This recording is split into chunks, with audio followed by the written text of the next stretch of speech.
Hey, so me and this dude have been best friends since we were kids. I'm Alan. I write graphic novels for a living. That's Victor. He does TV and film production. We're finally making a feature-length film together, and we're inviting you to join us. This is Making Our First Movie.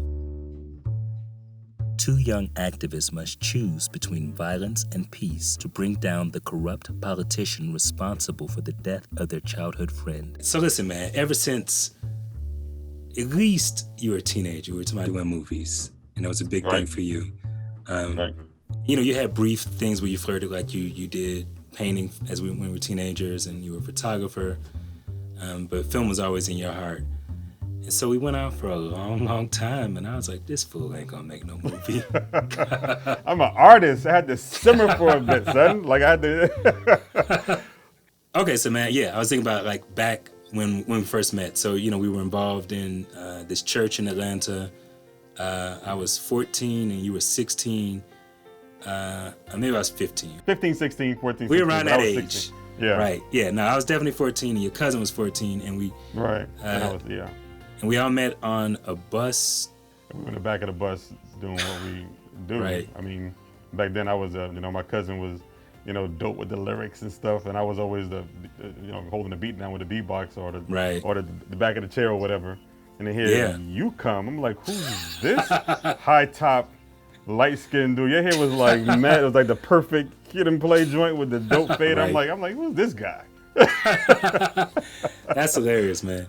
Yeah, and I had been basically rapping on my own, and so to meet the two of y'all, and y'all were like deep into this hip hop. Right. Like for me, I was like, oh yeah, like you beatbox the show, like your cousin throwing in rhymes and stuff like that, and I was like, yo, okay, I got something. Even though there was that hate or whatever was going on, it really formed a really solid friendship after that. I mean, even fast forwarding into years. When I actually had a job in television. So after I came out of college, I came and joined you at that job. So we were both doing it. Our boss at the time was the person who eventually became your partner. It's a very successful business with a studio in Midtown, the whole nine. And at the time as well, my mother had started a nonprofit organization that was geared towards helping victims of domestic violence. I remember that. Yeah, and so my mom was like, hey, I think I really want to do a video to sort of just show the work we do and the people who are working in it. And so, I convinced my mother to hire you guys to do the video for her. So, okay, at that point, what I remember is that you really liked to work in the edit suite by yourself, like undisturbed. Right. So that you could really like get in your vibe and understand what you were doing. So there were times when my mother was like, hey, we had these edits going back and forth. Maybe it'd be easier if I sat in the suite with him. And because I remembered that was an important thing to you to not happen, and then your partner was going between us. So to me was like, no, we definitely cannot have anybody in there with Victor. And to my mother, like, I don't know why Alan doesn't want to let you in there, I remember that, yeah. But we did not know that at the beginning of this. And so what happened was basically she instigated the first and only real fight you and I have ever had. And I remember that. It was a very major fight based on false information that she communicated. But it was odd. It was weird being at odds with you because it's never happened before then. Yeah. To your point, it hasn't happened since then in almost 30 years. And you guys were business partners for how long? It was probably about 16 years. It was a solid run. It was a real solid run. Wow. Yeah. And I built a whole lot on a lot of that was on my shoulders of really building that company up and doing a lot of the groundwork and the legwork. Yeah.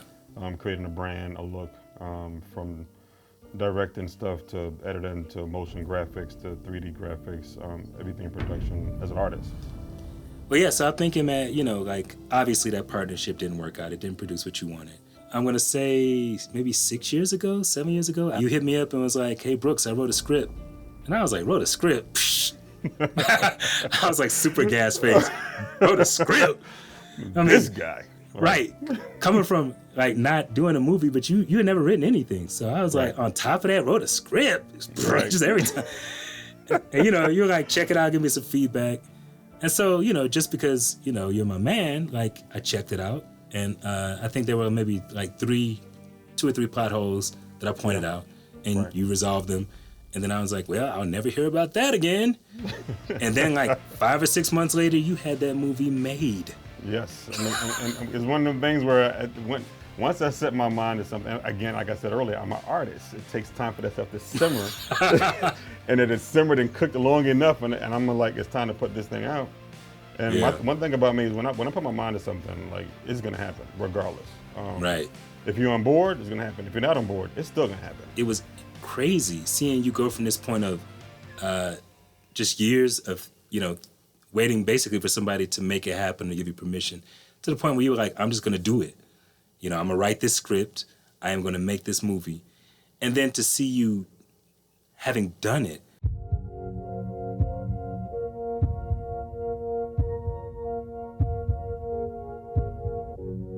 I loved you with all of me. The love we shared, the love we had. I will never do this to you. You did this to you.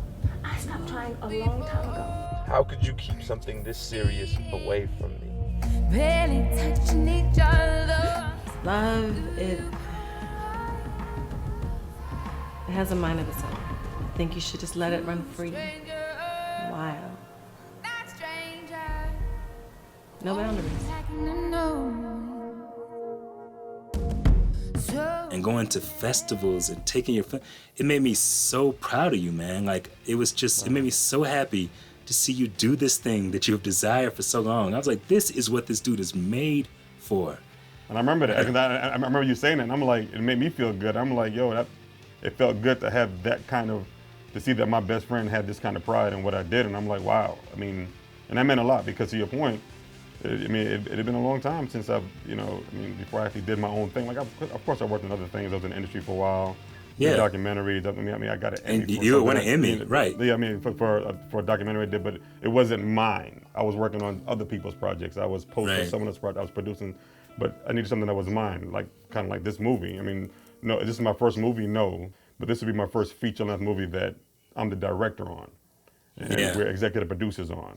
And that's what makes this one so special, because now it's finally like, for so long I've done stuff for other people, which I'm not mad at. I mean, I've been part of some really, really dope teams. Even now, right now, I'm plugged in to two really dope producers, female producers. They're killing the game right now, and I'm kind of continuing to rock with them.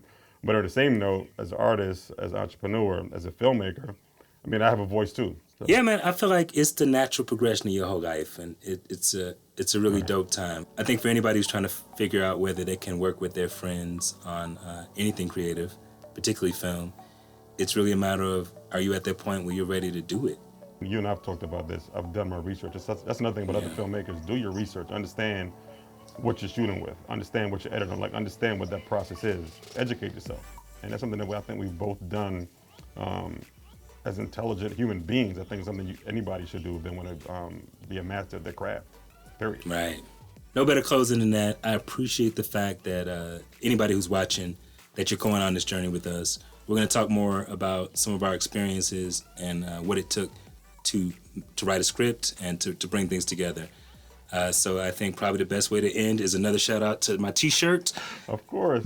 This is the Don't Care Bears. Hardcore. I like that one. Oh, that's gangster. Right.